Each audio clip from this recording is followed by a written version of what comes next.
Good Tuesday morning, South Florida. Morning meteorologist Julie Durda. And brr, you need those sweaters and jackets this morning. As promised, in the wake of the cold front, temperatures have dropped. We do have lows in the upper 50s and low 60s this morning. Highs only expected to reach the lower 70s. That's a big deal because yesterday we had an official high of 84 degrees in Miami. We're talking highs today near 72. So a 12-degree drop in the wake of that front. And our overnight lows have dropped anywhere between 10 to 15 degrees as well. So you can see that front will continue to progress towards the south. It'll take all that cloud cover with it over the Florida Straits and in towards parts of the Bahamas. Now we are waiting yet another front that will move in later today, bringing us a reinforcing shot of some cooler, drier weather, at least for your Wednesday morning. And then look what happens. A shift in the wind direction as high pressure builds over the western Atlantic will provide for our east breeze to return.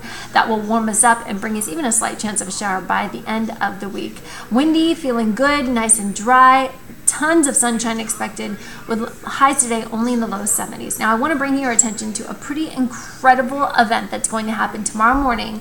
We have a super moon, a blue moon, total lunar eclipse all occurring at one time. So the full moon at the closest point of the earth. Now this is the second full moon of the month, so that's why it's the blue moon. And then of course it happens to land on the same morning that we're expecting a total lunar eclipse. So the full moon passes through the earth shadow. It's going to be incredible. For us here in South Florida, we have a partial chance of seeing it, partial viewing, not as good as what's going on for the West Coast. But here's your forecast as we go through tomorrow, warming up just briefly to the mid 70s, still below average, and then the warm up comes by the end of the week and the weekend. Make it a great day.